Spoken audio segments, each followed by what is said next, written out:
Bonjour chers amis, bienvenue dans ce nouvel épisode de notre podcast. Aujourd'hui, nous allons parler d'un phénomène aussi vieux que l'humanité, la rumeur. Un murmure qui se propage de bouche à oreille, qui enfle, se déforme et parfois détruit des vies. Une arme invisible, insidieuse, qui n'épargne personne. As-tu déjà entendu une rumeur sur toi? Un bruit qui court, une histoire que tu n'as jamais racontée mais que tout le monde semble connaître? Étrange, n'est-ce pas? Et pourtant, nous avons tous été victimes de rumeurs, et soyons honnêtes, nous avons aussi été ceux qui les colportent. Le plus fascinant, c'est la transformation. Une phrase anodine devient un scandale, une anecdote devient un mensonge, et ce qui était insignifiant devient un drame. Une simple histoire racontée au départ n'a plus rien à voir avec ce qu'on entend à la fin. Imagine un matin, tu sors de chez toi, tout est normal. Tu salues tes voisins, tu vas à ton travail, à ton école ou simplement à tes occupations quotidiennes. Mais dans l'ombre, quelque chose est en train de naître.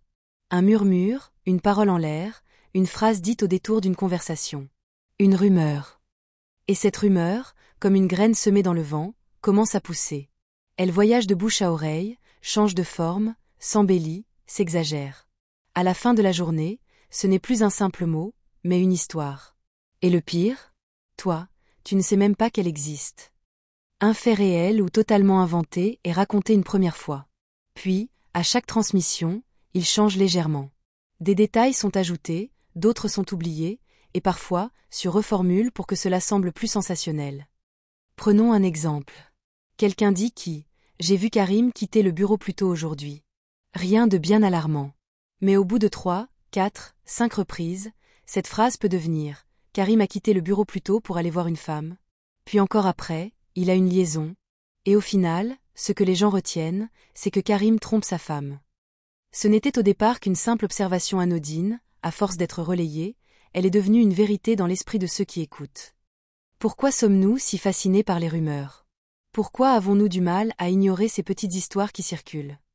L'être humain adore les histoires. Surtout celles qu'il ne devrait pas entendre. Lorsqu'on nous dit « tu ne devineras jamais ce que j'ai appris sur un tel », notre curiosité est piquée.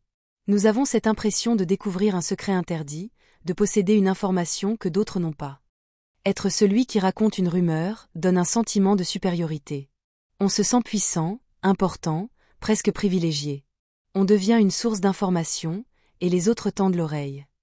Une rumeur bien racontée, bien emballée, semble crédible. Après tout, pourquoi cette personne mentirait? Plus une information est répétée, plus elle paraît vraie. C'est ainsi que naissent les légendes urbaines, les fausses accusations, et parfois même les injustices. Nous sommes tous victimes, et complices. Ce qui est ironique, c'est que nous avons tous été victimes d'une rumeur, mais nous avons aussi, un jour ou l'autre, colporté une rumeur sur quelqu'un d'autre. Rappelle-toi d'une rumeur que tu as entendue sur toi. Comment t'es-tu senti? Peut-être trahi, peut-être en colère, peut-être impuissant. Parce qu'une fois que la rumeur est lancée, il est presque impossible de l'arrêter. Et pourtant, malgré cette douleur, combien de fois avons-nous nous-mêmes été tentés de transmettre une rumeur? De répéter ce que nous avons entendu sans même vérifier si c'est vrai? C'est là que la rumeur devient insaisissable, elle nous piège tous.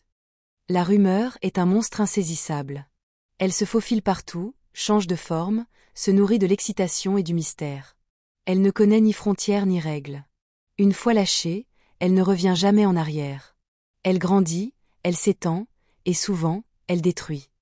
Quand nous sommes présents, nous écoutons la rumeur sur les autres, parfois avec amusement, parfois avec indignation. Mais dès que nous tournons le dos, c'est notre nom qui circule, nos actions qui sont déformées, nos intentions qui sont remaniées. Ce cycle est sans fin. Nous nous indignons d'être la cible d'une rumeur, mais nous nous régalons quand il s'agit d'une autre victime. Nous dénonçons l'injustice quand elle nous frappe, mais nous oublions cette indignation quand nous sommes du côté de ceux qui chuchotent. Parlons d'un aspect dérangeant de la rumeur, son hypocrisie. Nous aimons dénoncer les rumeurs quand elles nous sollicitent, mais nous sommes bien souvent les premiers à tendre l'oreille lorsque la victime, c'est quelqu'un d'autre. On joue un double jeu. D'un côté, on se plaint d'être la cible, de l'autre, on se régale des histoires qui circulent sur les autres. Ce paradoxe, c'est ce qui rend la rumeur si puissante et si pernicieuse. Imaginez la scène. Tu es avec des amis, des collègues ou des membres de ta famille. Quelqu'un lance une rumeur sur une personne absente. Au début, tu écoutes sans trop y prêter attention. Mais plus l'histoire avance, plus elle devient intéressante, croustillante. Tu souris, tu participes peut-être même en posant des questions. Ah bon? Mais tu es sûr? Tu n'as rien fait de mal, n'est-ce pas? Après tout, tu ne fais qu'écouter. Et pourtant, sans t'en rendre compte, tu alimentes le feu. Maintenant, inversez la situation. Imagine que ce soit ton nom qui circule, ton histoire qui est racontée, tes paroles qui sont déformées. Tout à coup, ce n'est plus drôle. C'est douloureux, injuste, insupportable. C'est là que réside l'hypocrisie. Nous trouvons toujours une excuse pour écouter ou relayer une rumeur, mais nous trouvons inacceptable que cela nous arrive. Souvent, quand nous colportons une rumeur, nous avons tendance à minimiser notre rôle.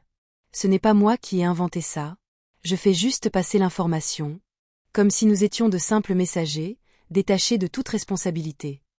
Nous vivons dans un monde où l'excitation du drame est plus attirante que la vérité. Les histoires banales n'intéressent personne, mais une rumeur scandaleuse capte l'attention. Nous aimons les rebondissements, les secrets dévoilés, les chutes des autres, car elles nous divertissent. Nous oublions vite que les rumeurs ont des conséquences. Une fois que l'histoire a fait le tour, nous passons à autre chose.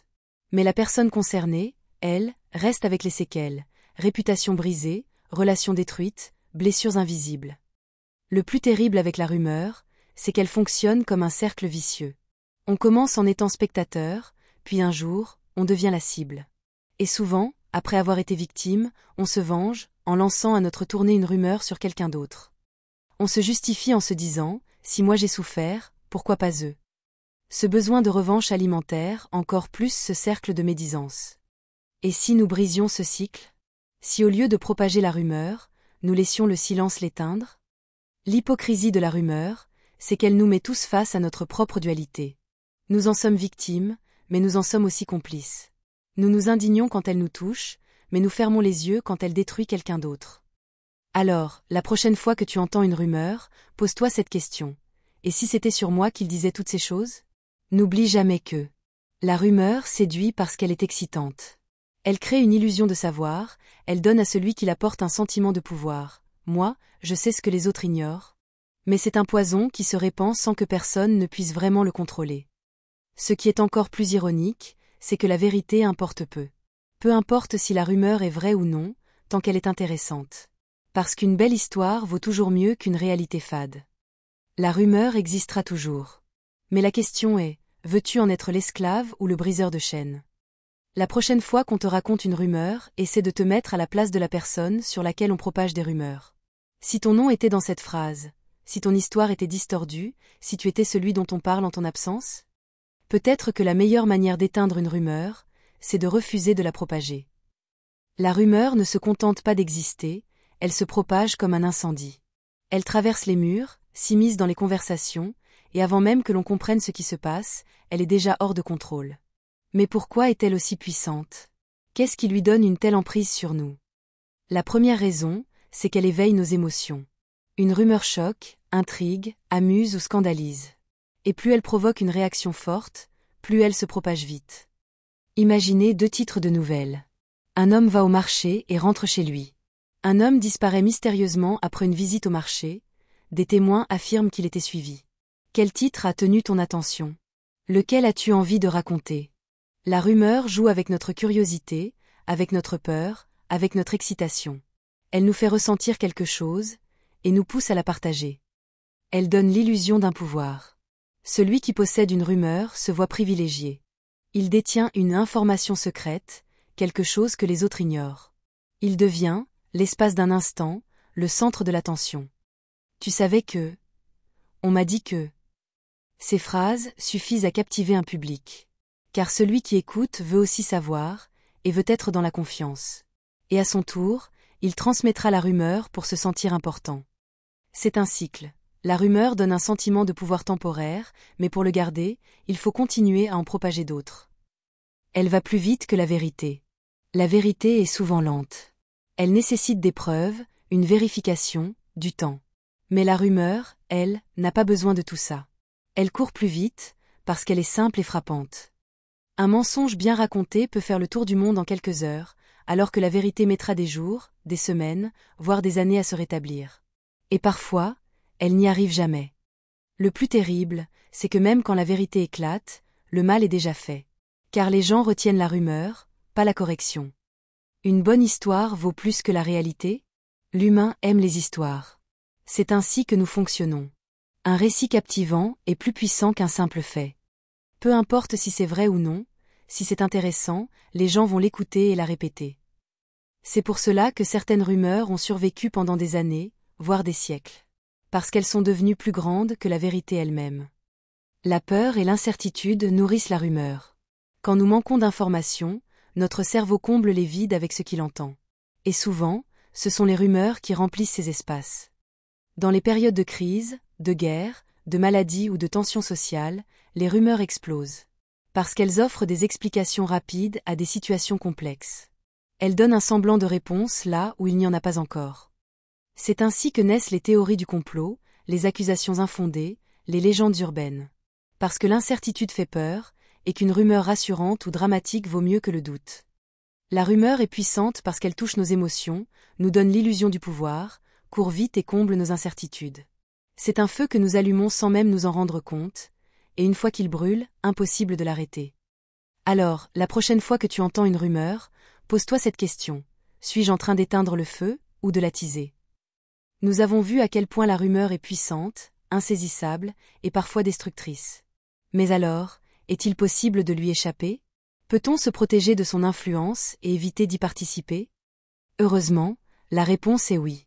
Mais cela exige de la vigilance, de l'esprit critique et du courage. Voici quelques clés pour ne pas tomber dans le piège de la rumeur. La première chose à faire, c'est de ne jamais accepter une information sans la remettre en question. Lorsque quelqu'un nous dit « tu savais que » ou « il semble que », notre premier réflexe doit être de nous poser 4 questions. Qui est la source? Est-ce un témoin direct ou quelqu'un qui a entendu ça de quelqu'un d'autre? Si l'information passe par plusieurs intermédiaires, elle est sûrement déformée. Où sont les preuves? Une rumeur repose souvent sur des paroles, pas sur des faits vérifiés. A-t-on des preuves solides ou seulement des on-dit? Est-ce crédible? Plus une histoire est choquante, plus elle a de chances d'être exagérée. Une rumeur qui semble incroyable l'est peut-être, parce qu'elle est fausse. Une rumeur meurt si elle n'est pas répétée.